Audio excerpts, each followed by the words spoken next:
And sometimes you go, well, of course it was, because these preposterous things are often work because they go, really?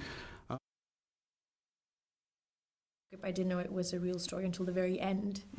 And then I sort of just dove straight into finding out as much information as possible, not just about the characters, but the time period and what it might have been like, what Littlehampton might have been like.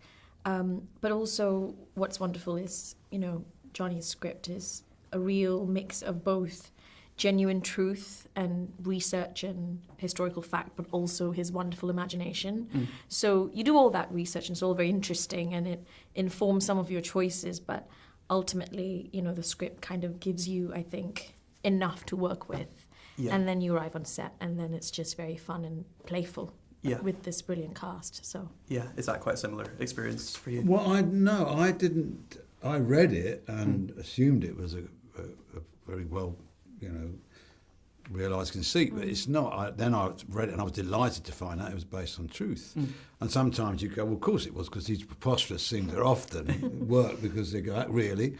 I didn't research it that much because I'm old enough to have known men of my grandfather's generation, who I met neither of mine. They were both gone when I was a kid, my grandfathers, but there were plenty of stories of men of that kind in and around the families, and difficult men who had difficulty bringing up their kids with lots of kids and things. So he didn't feel that far away. I kind of recognised him as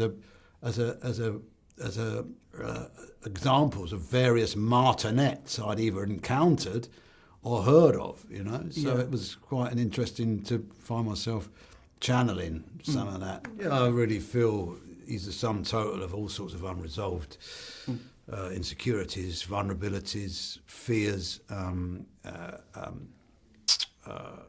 hypocrisies he's not going to encounter in himself, a terror of a changing world, a resentment of lack of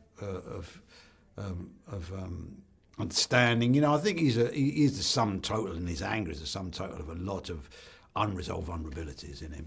I mean, we can say that now. He would be that sort of man would be horrified if you accused him of that. He would consider his action to be the right way, as was that attitude. It just was the done thing. And with Gladys Moss, she was, I think, am I right in saying, was actually the first female police officer in Sussex? In Sussex, yeah. So, what was it like to kind of bring her to life? What were the traits that you really wanted to kind of get across playing her? I wanted her to have a sense of someone who was definitely of the time, but also someone relatable to now. And I think all the, the sexism, microaggression she faces is something that we unfortunately still understand today.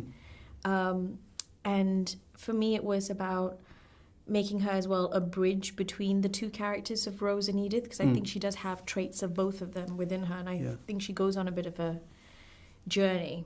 When the first time you see Gladys is actually with Edward, and I think it's that face of, the first thing he says is, no, not you, someone else. And all she's doing is trying to take down what the complaint is.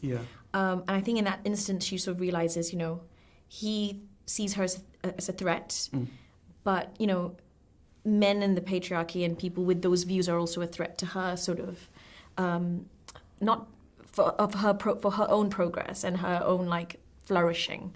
And I think that's a tension that she goes through, and that's what she's trying to achieve through this film. And I just wanted to make it feel real and make that journey subtle and convincing.